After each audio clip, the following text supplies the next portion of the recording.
You are tuning in to Access Live, a show about raising awareness, what's going on in the community, and to address the issues that impact youth and their families that have serious emotional and behavioral challenges. We are located at the Brookins Building at 1776 East Washington in Urbana, Illinois, and at the downtown location at 202 West Park Street. And here we are again. It is a beautiful, rainy Wednesday afternoon, May 14th, 2014. Hey, look at that. I like special little stuff like that seems silly. Last week I asked y'all if you had your gardens in motion. Now I really want to fuss at you to make sure that happens, but I also need to admit I got a lot of nerve.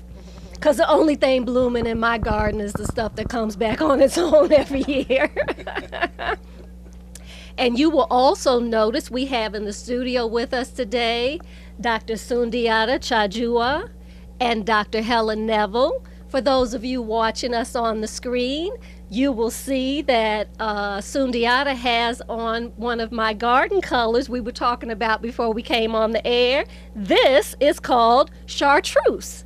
You will find that color in your garden in sweet potato vines and in hostas and oftentimes in the beautiful King Coleus leaves if you all decorate with those. So just a few gardening tips before we start talking about running from the police. So this week is the second in a three-part series on police and community relations. You all will remember last week we had Champaign Police Chief Anthony Cobbs, who many of you all know as a son of the community and a friend.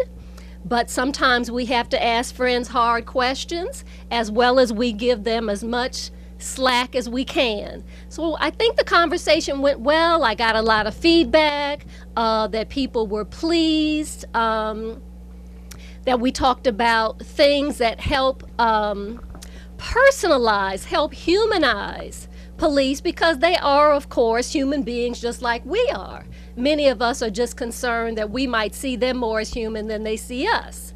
And certainly historically speaking, that's some of what we're going to talk about today. But we have to always remember that we are all human beings with all our talents and flaws, and the real challenge is to stay in touch with our power. And one of the differences here when we're talking about citizens as compared to the police, there's a power piece that we have to come to grips with.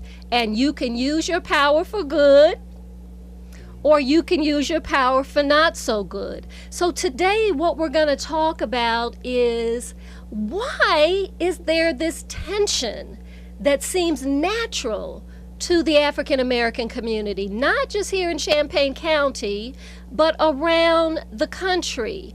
What is this tension? When did they become the bad guys? Has it always been that way? Give us some examples of what set us up for the current conditions under which we live. Sundiata, I actually want to start with you because I had this thought that we're using this term police because they're the ones who are most closely to us in the modern age. But I wonder if this is more than the police, if the bigger question is about white supremacy and simply about authority figures and the use of whiteness and authority in the lives of black people. Do you know what I'm saying? Oh, absolutely. Yeah, speak to that for us. I think that's not just a great question, but that's a very important way to frame this issue. So quickly, let me say that yes, it is a question of white supremacy. It's a question of capitalism, but it's also specifically the police.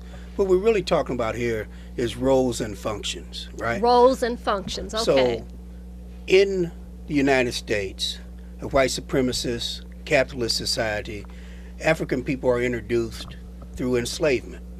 Okay, now I'm going to back you up already, Because while we got a whole lot of well-educated people listening, what you said made sense to me. But let's back up a minute. You used a few words. You talked about capitalism and some stuff. So unpack just a little bit to make sure everybody gets it. Okay, well, what we're talking about is a society in which labor is organized on the basis of making profit for few investors, and that workers never receive even a fraction of what their labor produces. Workers, and surely when we came here in chains, and so I hear chains you. as slaves, Yes. we received nothing, right? And the U.S. economy was built on slave-produced product. Yes. Now At back one up a point, minute, because I cotton- heard. Didn't you just hear on TV a couple weeks ago, where they were talking about since we don't know what to do with ourselves, maybe it was better for African Americans during slavery. Shoot, we had a place to live. You know, we had good, solid family relationships. Wasn't that a good thing? Well, you know, that's you talking about Donald Sterling. That was on TV. And the kook down in Nevada. But the point being Yes. being this, that you know, in a society that's based on the profit motive, the police play a particular function, and their function is to protect property. All one has to do is read the U.S. Constitution, and it becomes very clear that it's a constitution based around property and not around people and their rights. That's why the first 10 amendments are something that was forced on George Washington, Thomas Jefferson, and those criminals who founded this country. So the first 10 amendments that we call the Bill of Rights is critical to our ability to one day be first-class citizens. Or it was a start. Yeah. It's It was a start. It's basic rights, rights. But back to this question about role and function. So the police in this society evolve in two ways. In the North, they evolve as initially citizens, men who were charged with patrolling the neighborhood in which they lived. Ultimately, it would be formalized, and you would get a unified police force in the major cities, right? Even there in the North, a large function of the police was, dealing with slavery, because you had blacks, you had slavery in northern states. Sure. See, people Right. forget that. Yeah, absolutely. People forget that. Up until the period after the founding of the nation. In the South, the police evolved from the slave patrols. They evolved from those white citizens who are tasked with, again, largely males of all social classes, but some women. They're tasked with patrolling and keeping, making sure that blacks don't flee the plantations, don't flee the cities for the North.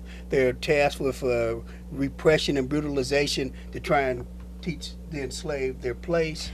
That's curious to me that you said all classes, because that was going to be a question of mine. I was wondering if the early quote-unquote police or the patrols may have been the same people we think about on the plantation as the overseers, meaning they're still working for quote-unquote the man. But you're saying all classes sort of played that role, yes. You know, one of the things that we, and this is a slight diversion, but one of the mistakes that we make is that we constantly want to place the blame for brutality and repression, lynching, those kinds of race riots on working class and impoverished whites. But what we need to understand is the class dynamic in the white community has always been such that those groups can't act without the permission, right? Even if it's simply turning their backs, right? So that the elite are always responsible. Thomas Jefferson, and giving direction to. Those people are the ones who are responsible. That leadership, that white elite, right? They bear the greatest amount of responsibility. Yes. So that's how the police emerged. Their role is to protect property, and black people were property. Yes. Right? And so in that context then, that sets up the initial relationship. In that relationship, and remember now, 90% of all black people are in the South. Yes. Okay, so that relationship maintains from the 17th century into right after the Civil War. And the interesting thing is that in the South, the slave patrols, even when they evolve into police, right? The police in Charleston, the police in Richmond, they are tasked with maintaining the system of slavery when they begin to emerge. And they're replaced. I should say the slave patrols are ultimately replaced by the Ku Klux Klan. Yes. And so we're going to see that origin, right, in the site where most black people are, yes. that relationship is a relationship of brutality, it's a relationship yes. of exploitation, because it's tied to making sure that black people work on those plantations either as slaves or as sharecroppers, right, at either no wages or the minimum possible. The wages that will never allow you to leave the property. Absolutely. Now, Absolutely. let's do a timeline here. You mentioned the 17th century, and we just want to make sure people know by 17th century we mean the 1600s. The 1600s, yes. Yeah.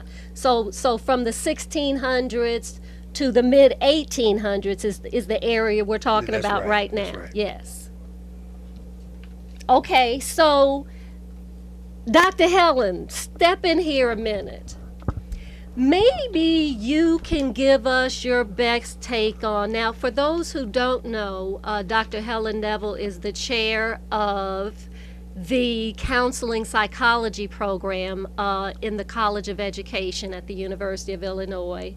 And her specialty is actually on adults, though we've drug her in here to talk about kids too, and she always does a good job. And in particular, she is an expert on the question of African American or Black identity development. But I'm going to ask you to step into the shoes of this era of white people right now, if you can do such a thing. Psychologically speaking, because of course this show is committed to the mental health and healing of the African American community. And the African American community is a big place and includes those who would repress us. They're a part of our life, a part of our world.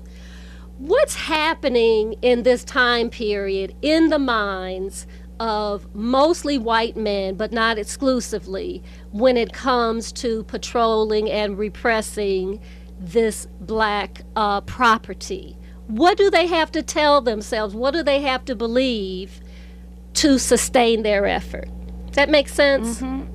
That's a really interesting question. Good. Psychologists tend to deal with contemporary issues, but if I were to think if I were to think about some of the issues there, I think that the whole notion of dehumanizing others, so whether or not they're even seeing these folks as full human beings worthy of protection by the law, worthy of the same behavior. So that whole process of what it means to dehumanize somebody is, I think, pretty deep, and it obviously has some reflection on how they see themselves. How does it affect their own humanity? Exactly. So it's a deep sense, like even when we think about contemporary psychologists like Adler, who thinks about folks who have this tendency to oppress others, have a deep insecurity and inferiority complex. So if we're thinking about these white working class folks that are taking up the fight for these wealthier class, we're thinking about people who feel insecure in general and then take it out and dehumanize other folks. So yes. I think that might be a bit of the processes, and then that they're well protected in terms of having fear for racialized others. So when we dehumanize others, that provides a rationalization for the exploitation, for the violence. Yes. Etc. So what they have to do then to be in touch with what Dr. Sundiata is saying, so he has set up this historical scenario about who and why, and one of the reasons they could be most effective is to create an image, right, of who these black people are that makes it easy to do their work. So we've got the issue of psychology and abuse of power and authority can only work hand in hand, it sounds like. You know, I do want to say that this is a dialectical process, so it's an interactive process. Obviously, those poor and working class whites who provide most of the quote-unquote policing yes. Of people of African descent, they're going to develop the kinds of ideas that Helen talked about in terms of dehumanization. But the big ideas around race and inferiority of people of African descent are coming from that elite. Yes. So that the first person in the United States to write officially racist ideas is Thomas Jefferson. He's the major intellectual of his period, and he's the first. So when Jefferson begins to articulate his anti-black racist ideas, there are very few other people in the United States who are articulating similar ideas. He's ahead of the curve, and he's helping to shape it. And so it's that class, right? And then their ideas is seen as having a certain power because of who they are, right? In terms of their wealth, in terms of their education. And so then that's going to interact and help shape the ideas of people in lower classes. And to some degree, right, as these things get filtered into a public educational system, as they get filtered into the media, particularly in this time period, we're talking about minstrelsy, it will also begin to impact how blacks see themselves. Absolutely. We get the same stories they do. That's right. Go ahead, Helen. Just also to elaborate on that, by having these ideologies when white and working class and poor folks, it helps maintain the system, this class-based system. So they're so busy worrying about hatred of black folks and being superior to black folks and reinforcing that, taking their anger out on that, it's not really directed to the ways in which they themselves have been oppressed within this system. If they don't get their own class interests, in other words, right? Because if they would get with the slaves and the sharecroppers, they themselves would be doing better. But this thing that happens with these thought leaders like Thomas Jefferson confuses them. And it sounds like that's still what's going on today, is we've got so many people who are not people of color who continue to side with the elite instead of their own class interests. You know, it's that, but we also have to bring in that there's real material practice. So that if they get something out of it, you mean? Well, I mean, they get something out of it, and they get something done to them when they don't accept it. Right. So that if we go back to early U.S. history, right, the pivotal moment that scholars tend to agree is 1676, not 1776, but 1676 in Virginia. There's a rebellion called Bacon's Rebellion, and in that rebellion, you have enslaved blacks, you have indentured servant blacks, you have indentured servant whites or Europeans, and you have some people who have been freed from their indentures, but they're landless and propertyless. Okay, so an indenture, remind us what an indentured servant is. These are the Europeans, largely British and Irish and Welsh, who have their passage paid to come to the U.S. In exchange, they're to labor for 7 years. And at the end, they're supposed to get $50 and 50 acres. Well, what would happen is that the elites wouldn't give them the land. That's right. So they become landless and poreless. But this group, this multiracial working class folk, they revolt, and they almost overthrow the British in Virginia. Yes. And so in order to defeat them, they begin to divide them on the basis of race. So they Which make is it where easier. that idea they begin came to treat from. independent white indentured servants better. They begin to give them the land when they finish, and they become harder on blacks. So that's a seminal moment in American history, and it speaks to then how, by once divided on the basis of race, then it gets reinforced, right, Excellent. Psychologically. But there is material practice there. So, as we go to break, y'all pull out your computers, your smartphones if you got them. Y'all know I got one recently, and I don't pull it out because I still don't get how to use it. Somebody come help me. So anyway, let's look up Bacon's Rebellion to reinforce what we're hearing. And quickly, Sundiata, how might people learn more about Thomas Jefferson sort of being this thought leader around anti-black sentiment and white supremacy? What's a reference we can use? A really quick reference would be Morgan's book, American Freedom, American Slavery. Another would be Ted Allen, The Invention of White People. But if you just Google Thomas Jefferson and race, you're going to get immediately taken to Thomas Jefferson's book, Notes on the State of Virginia, and in that book he will articulate very clearly his position around Africans concerning intelligence, morality, beauty, and creativity, and he speaks best for himself. He speaks for himself, and see, that's why we keep scholars in the room. All right, y'all, stay with us. We'll be right back.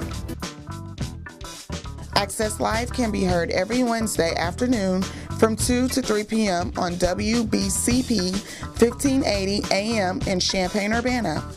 You can learn more about the Access Initiative by visiting their website at www.access-initiative2.org.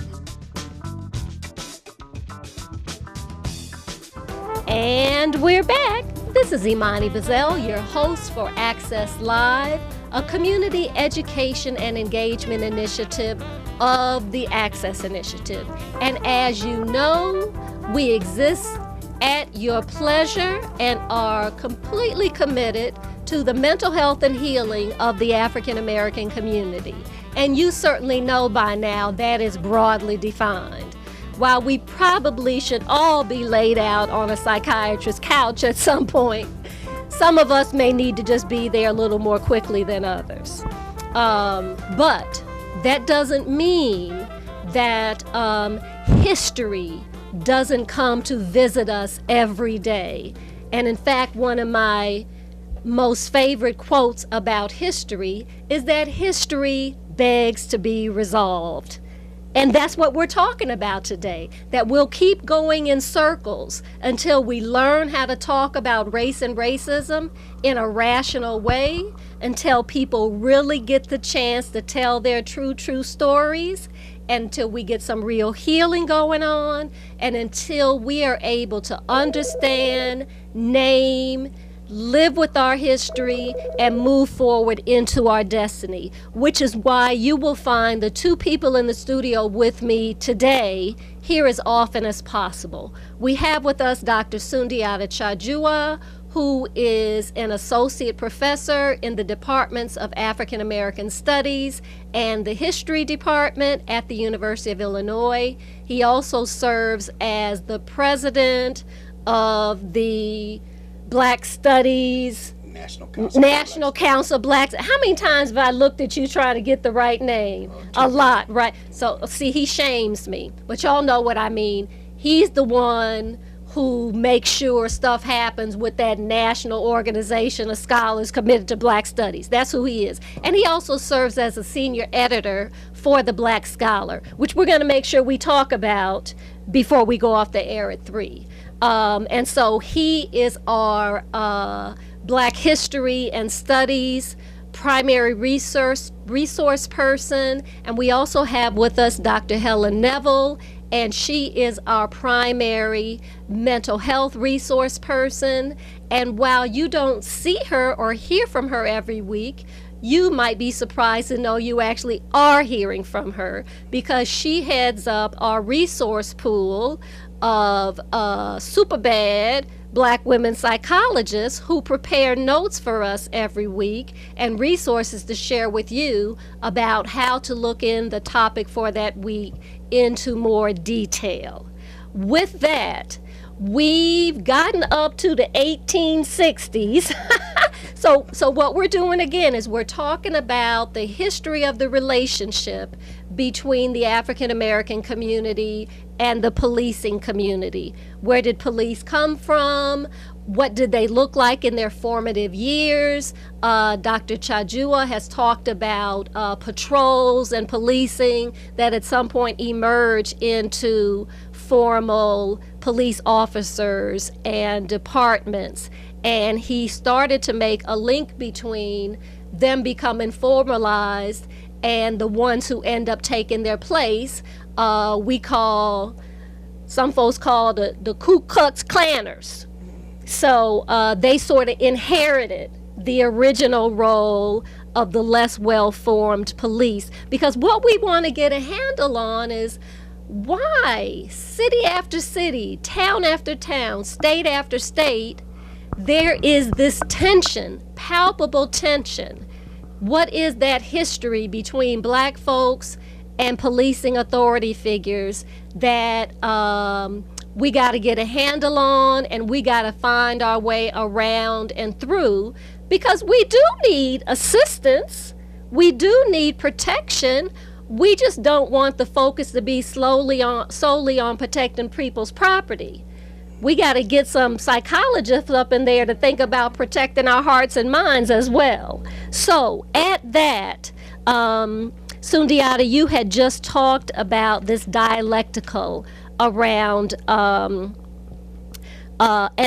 Helen as well, around the police having to essentially psychologically dehumanize black folks to justify their constant patrolling and repression. And you referred us to two sources. One, you name Thomas Jefferson, who's understood to be one of the fathers of this nation, as the first and primary thought leader around the question of black inferiority and white supremacy. And you also talk about 1676 being a seminal year of importance, and that's when the Bacon's Rebellion took place in Virginia. So we want you all to look that up, learn more about Thomas Jefferson and the role he played in creating this idea, this identity of whiteness,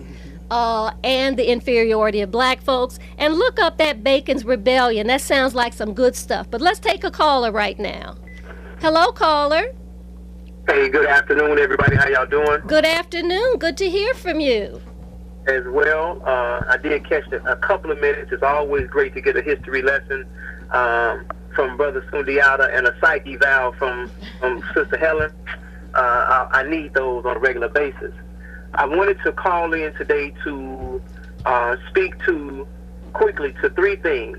The issue around, I know you talked to Anthony last week, and we're talking about some of the concerns that the black community has with policing, and I'm just going to sort of pick it up at the drug war, at the racial profiling, and now the Urbana Police Department's proposal to buy tasers, which will ultimately result in the Champaign Police Department wanting to buy tasers. Why there's so much concern even now to sort of reaffirm some of the historical concerns that we had. One, when we look at the implication or the impact, the disparate impact of the drug war, we know that it's black and brown folks who are filling the jails because of the drug war. The 2.3 million people that are in there, upwards of 50 or 60% are black and brown folks, and over 50% in the federal penitentiary are African Americans for marijuana use or marijuana charges. Then, so we know that the disparate impact and the focus of the drug war was fought in local black communities in the hood. And we know that that's a targeted approach by law enforcement and by government officials. Two, the racial profiling that we have been saying that's taking place on black males in particular for years and years and years. Now the data is actually coming out showing the same thing, and we do thank Barack Obama for working on that when he was in the Senate. And yet and still in the city of Urbana, for instance, they continue to ignore our cries from the community and our concerns raised about us being stopped at a disproportionate rate as black drivers, mainly between the ages of 18 and 21 and 35, I think it was the age bracket. And so now we have our personal stories, which is our qualitative stuff, and then the data, which is quantitative data to show that we're being stopped more at twice the rate of our driving population. And then now you have the proposal to buy tasers, which the NAACP clearly outlined that 45% of the people who have died because of the use of tasers by police departments across the country are black folks. And so I personally get a little unnerved and don't understand why it's so difficult for our counterparts to understand why we don't want a purchase of tasers or why we're uncomfortable with the abuse that we see on a regular basis. And I'll close with this. The officers came Monday night and read or announced the 242 police officers who were killed in the line of duty, I believe from 2012 to 2013. And Brother Martell Miller pointed out to me that 29 African American men were killed by police in one day across the country, by the police in one day. And there's some information in the Black Scholar that speaks to, I think Brother Sundiata wrote this, about the number of African Americans who have been killed by police and security guards in the past couple of years. So that's just me trying to express to our listeners out there why they need to be at the Atlanta City Councils fighting this issue of tasers, because if we're stopped at twice the rate of anybody else, then we're going to get tased at twice the rate as anybody else. And one of our children or one of our loved ones will be, or mentally ill people will be one of the ones who get killed or abused with these tasers. And we need to let them know how we feel about it.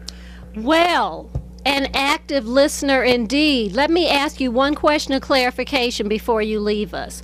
When you said the police came forward and said 200 some odd police officers had been killed in the line of duty, okay, where? They said it was across the country. Across the country. No, it's okay. I'm just trying to understand, because it's the city of Urbana who wants police to have these. So I would expect the most relevant data would be how many police officers in Urbana have been killed because they didn't have tasers. We don't have that information. Is that right? That's correct. We do not. Got you. Okay, so to summarize, you want Dr. Chajua and Dr. Neville to make some comments about 3 race-related issues with the police. 1, the drug war and mass incarceration. 2, the question of racial profiling. And 3rd, the question of tasers as another instrument in violence being perpetrated on black people by police authority figures. Did I get you? That would be wonderful. I don't want to take them too far off the topic that I know they're giving us a different perspective, but I just wanted to really share those particular concerns because they seem to be being ignored by the local law enforcement. And I really want our listeners to see the importance of them coming out and getting involved in this issue. Beautiful. Thank you so much. Thank you. All right. Now, these are things we do want to talk about in this show, because next week we're going to talk about solutions. So we got to try to get all the problems out today, right? Just to lay them out there for people to think about. And then next week we'll come back through methodically and talk about what could be done differently to change the things we talk about today. Drug war, mass incarceration, profiling, tasers. Okay, drug war. Again, we got to go for a big systems approach and understand the role, the position, the status, and the representation of black people within the society and the system, right? So mass incarceration is a solution, right? From the standpoint of the people who run American society, it's a solution for what you do with a superfluous population. You mean throwaway people? Throwaway people, disposable people. And so what happens is that as this society transformed in the early 80s toward global capitalist system, right? What it meant is that it threw out large numbers of people from the labor force. So you get deindustrialization. In the case of the black community, you don't just get deindustrialization, meaning that jobs leave the country, jobs leave that city, they go south, they go to Mexico, they go to China, da-da-da-da. Right. You also get the federal government and the public sector. See, conservatives and Democratic neoliberals, those damn Clintons, the Clintonians. We gonna tell the truth for a minute? Yeah, we're gonna tell the truth about those folk. The Clintons and the established dominant Democratic position, the Democratic is Leadership neoliberal. Council. Jackson Hole, Wyoming. Yes. Formed by Bill Clinton and Al Gore in the early 80s to stop Jesse Jackson. People want to forget all that history. Anyway, the Clintons and those neoliberals, their position is to privatize everything. Now, to the credit of the Clintonians and the Democrats, they want to go slower than the Republicans. And they want to have a more human face to it. But make no mistake, you end up ultimately in the same place. Okay? Those folk, as they begin, what you end up with, so they could control the public sector, and black people tended to be more disproportionately employed in the public sector because the private sector doesn't hire us as much. If you're an accountant, you're more likely, if you're black, to work for the public sector, That's right? Disproportionately. Whatever your profession, you're more likely to be employed in the public sector. Local, state, federal jobs. Well, what we begin to see, beginning with Nixon, is they begin to cut those jobs. Under Reagan, it accelerates, right? That's the whole thing of his Budget Adjustment Act of 1981. Right? It cuts the public sector. Yes. That means that not only does it punish the black poor by reducing the resources for them, but it punishes the black middle class by taking jobs. So we got to understand how that works, right? Those policies have continued. And again, the Democrats want to do less of that, but make no mistake, Barack Obama has continued to cut the public sector. And name so people are really clear about what you're talking about. What would some of those jobs be in the postal workers? There you go. Teachers, social workers. On and on and on. Teaching. Social service providers. Social service providers. All things of those that really things have to do with the care and feeding of human beings. Yes. So, and then a lot of cities, the janitors, the sanitation workers are city workers. Yes. Right? That sector, the bus drivers, yes. Those sectors, those jobs that put black people in a solid position, right? Is since the end of the Civil Rights and Black Power movement, the move has been to cut the public sector, to cut those jobs that helped us stabilize. So we have to think about that. And so it's because of that attack to marginalize black workers, then what do you do with them once you cut those jobs, once those jobs are eliminated? Well, they then are a disposable population. Thus you get mass incarceration. What you gonna do with them now? And there's a reason why, right? There's a reason why in the late 70s there were more white people in state penitentiaries than black folk. In right? the 70s. Right? Mm-hmm. And then once you make that shift, suddenly the black numbers balloon. The numbers in the whole society balloon. Just blew up. Right? Blow up. But for black folks, it's such that today, 40% of all people incarcerated, men and women, right, are African American. Even though we make up what, about 15, 14% of the population? 13. 13%. Yeah, about 13.6. So we're dealing with a situation in which African Americans make up 13%, or a little more than 13% of the population, but they make up 40%. 900,000 black men and women are incarcerated. Latinos make up 15% of the prison population. And so you end up with a prison that's black and brown, even though those groups represent a distinct minority of the population. So that's the first point. Mass incarceration is a solution to this problem global of throwaway capitalists people. Making people disposable. So let's back up a minute, because we want people to get there. These two terms we always use on the show, and that's racial disproportionality and disparity. So remember what we mean by that is what Dr. Chajul was giving us a concrete example of. How can a people who make up a bit over 13% of the population make up 50% of those incarcerated? 40%, 40, 50, at some point it ceases to matter, it seems. There you go. Because your real point is it's mass incarceration. And you are tying that directly to the funneling out of jobs through deindustrialization, as well as cutting the private sector. The public sector, excuse me, it must be time for a commercial. Sam giving me that look. So, public sector jobs, factory jobs, we're losing at a rapid pace. Therefore, we've got all these unemployed black and poor and working class people. And to figure out what to do with them, sounds like maybe we came up with the drug war, which landed them in prison. Think about that over the break. We'll be right back.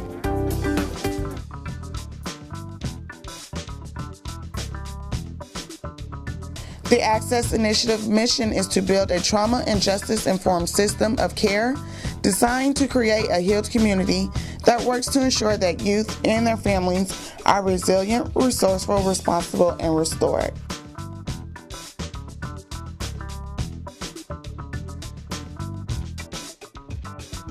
And we're back. This is Imani Bazzell, your host for Access Live, a community education and engagement initiative of the Access Initiative.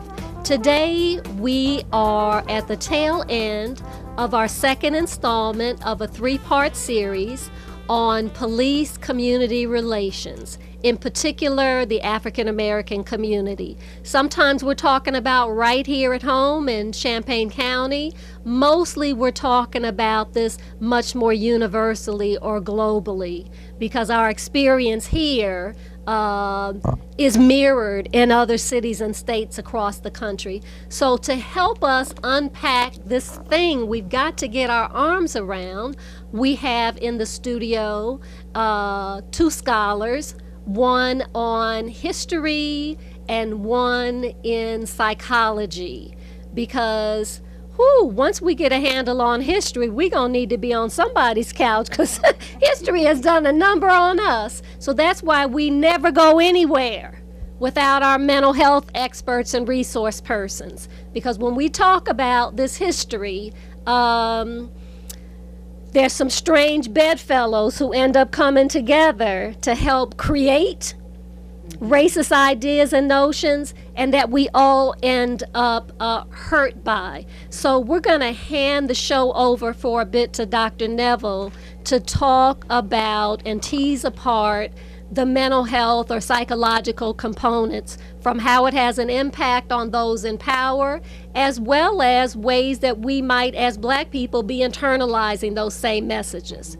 Give it to us, girl. Okay, great. Couple of points. One of the things that you were talking about, Imani, just made me think about the often quoted statement about to become conscious means you're going to become angry. At first, it can be liberating, but at the same time, angry. So if you're having an anger response, that's completely normal. That's normal. And one of there's also, before I go into my response, I also want to say I think it's so important that you're doing the shows that you are doing, because it directly relates to health. Many times when people think about mental health, they think about mental health as an individual phenomena or as a family phenomena. And what you really are doing is very consistent with social justice psychologists are involved in, and that is looking at the health and well-being of the entire community. And so when we think about one of the most vexing issues affecting Black community, you can't help but to think about the strained relationships between the police, law enforcement, and prison and Black folks. It has a huge impact. So thank you for doing this. What I also would like to do is to piggyback on some of the contextualization that Sundiata had to the caller's response dealing with mass incarceration, racial profiling. I won't deal with the taser issue because of time. And but I think Sundiata did a wonderful job of providing a historical context about class relationships, about a political economy, and how that shapes the conditions in which we see mass incarceration at that particular time. Also paired with that, though, are racial ideologies that go in tandem with that provide also a justification for the mass incarceration. So we see, Blacks and Latinos are lazy, men are angry, Black women are welfare mothers, that they abuse alcohol and drug, even though we know the alcohol and drug consumption of African Americans is comparable to that of white folks. But we get this ideology, this idea that Black folks for some reason are completely different and they're worse than white folks. And so some of the data, though, isn't controlled by class, so they get this narrative that Black people are poor and bad in this. And that contributes to how individuals view crime, particularly if it's perceived to be committed by Black folks. And so what might be committed by white folks would be perceived as okay and developmental. Just that individual. When it's done by Black folks, it's really a criminal and they're punished harsher. So there is data suggesting that black people get harsher sentencing, that the jurors don't believe them. So this is all this ideology not only affects the system, it affects judges, it affects jurors, and it affects sentencing practices. I can give just a recent example that I know of on campus. Years and years ago, I remember serving on, well, not here, but another place, serving on a campus committee for disciplinary action. And we see fraternity members selling drugs. Police wouldn't go on the fraternity site unless they got permission, which we know that wouldn't happen if it was a house here. But the ways in which these parents of the kids selling drugs constructed it. My kid's not a drug dealer. My kid doesn't do this. My kid. So this notion of who's a drug dealer, who's doing bad is always the other, which means black and brown.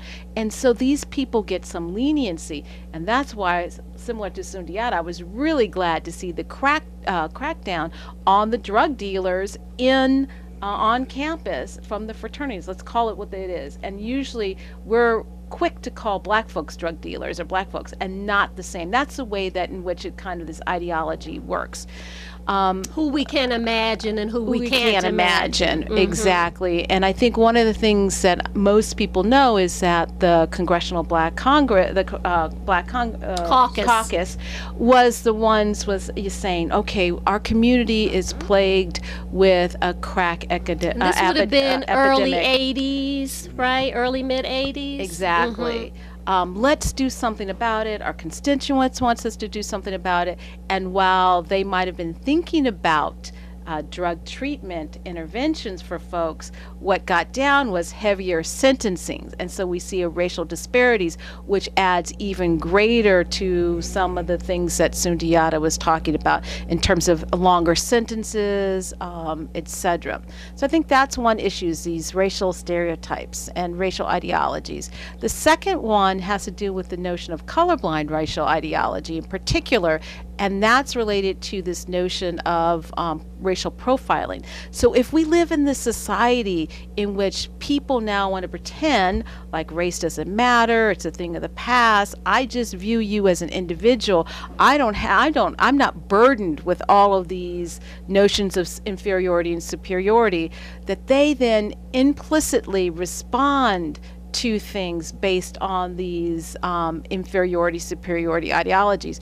The way that also operates, the colorblind ideology operates at the state and policy level, then folks believe that race doesn't matter, then they don't collect data or statistics. So then it's really hard to unpack when you see racial disparities in profiling and stopping. And so it's all anecdotal, but it's difficult to prove without the data. Exactly. Yes. And that was one of the really exciting cases when the stop and frisk policies became called into question by the judge in the state of New York, really looking at this and naming that as profiling, as discriminatory. So we need more documentation of that and that type of analysis. And the thing that I love about what you're offering, Helen, is we see this because what we're talking about is what some of us call institutional or structural racism. And our audience has often heard us talk about racial disproportionality and disparity in education, in public education in particular, where we again see these same things. So everything you just described that plays out in the field of law enforcement then plays out in the area of public education. So once again, we can see there is this larger set of ideologies taking place that come at us from every angle. So I love that we can make that connection on the air for folks. Mm-hmm. Dr. Sundiata. I do want to pick up the point about tasers, because I think it was important that Aaron made that point. And the reality is simply this, that adding this weapon to police's arsenal, they're going to use it the same way they use their other weapons. That means that it's going to have a disproportionate impact on black people, right? And so when we look at that list of people who have died from tasering, it's clear that it's not a non-lethal weapon. It is a lethal weapon. And it's going to be used disproportionately. It's going to follow the history of how police interact with black people. And the history is being over-policed. The history is being profiled. Greater use of brutality. So it's going to fit right into that narrative. I want to say one other thing further in this regard that we have to begin to think about in terms of who the police are and where they come from, right? We know that as black people migrated north, police officers disproportionately were Southerners, right, who migrated north. Right, that means that they come out of clans. They come out of, now today, which started in Indiana, by the way, right? The second clan, right? The 20th century clan comes out of Indiana, right. Absolutely. But the other piece of it is that since World War II, police officers have disproportionately been veterans. So if we understand what kinds of things U.S. military personnel have been involved in since World War II, then we're talking Korean War. We're talking Vietnam War. We're talking about invasions of Grenada. We're talking about invasions of Iraq twice. So we're talking about them being, quote unquote, the international police of dark-skinned people. Correct. So we have to understand that the things that get done in Afghanistan, the things that they reinforce and reflect, right, the way in which they deal with black people here, that these things are not unconnected. That ideology that's that Helen's deep, talking brother. about, that racial ideology, is not simply domestic, it's international. Right. And it plays itself out in that way. Now, what's the thing they used to say? For greater weaponry. That's Exactly. militarization of the police. That is. Now, what's that thing they used to say during the Vietnam War? Because it was supposedly the North Vietnamese against the South Vietnamese, and the United States was on the side of the South. And they started saying, shoot them all, we'll sort them out later, right? Yeah, they all look the same to us. I'm not taking any chance. I'm shooting them all down. But understand that begins with the only good Indian is a dead Indian. You know. Exact same thing. So these things, the domestic, the international, these things interact. They're dialectical. And the militarization and the running away from questions of privacy and civil liberties that's happening in this society. All of these things are connected. In some sense, we're back to the Malcolm moment. Chickens come home to roost. Yeah. And so one of the things that we are seeing, right, is that this history of what's been done to black people, this history of what's been done to American Indians, this history of what's been done to Chicanos, this stuff, right, comes back. And so now we're beginning to see more and more that these things are happening to white folks. Right? Because some white folks are becoming throwaway too now. And they're becoming throwaway as well. So, wow, that is a lot. See, that's why sometimes you got to have a 2-hour show, because in many ways we just getting warmed up. So I think it's really important, this point you made, one, that tasers, just the issue of tasers, represents a clear militarization, a further militarization of the police, and this incredible point you make about domestic policy and practice and global policy and practice being directly connected to each other. So that tells us as African American citizens that we cannot be parochial in our understanding of the world. The world just doesn't stop in Champaign County, and we can see really strong parallels. That's why we have to be consumers of current affairs. We need to watch the news, we need to debate the news, and if we didn't know that before, surely we know it now. So I want to again thank our guest, Dr. Sundiata Chajua of the Departments of African American Studies and History at the University of Illinois, and our in-house psychologist, Dr. Helen Neville of the College of Education, and also the Department of African American Studies. Remember, this was part 2. Part 3 we will do next week. So anybody who might have felt concerned that this was a one-way conversation, understand that it's the first part of a two-way conversation about these relationships. So we talked about the problems today. Next week we're going to talk about who's stepping up to try to do something about them in collaboration, in partnership with police enforcement. Thank you, and make sure you tune in next week. In the meantime, keep holding hands. Thank you for listening to Access Live. Access Initiative is a trauma and justice-informed system of care. We're glad that you joined us today. Please join us every Wednesday at 2 o'clock p.m. for Access Live. Thank you and be well.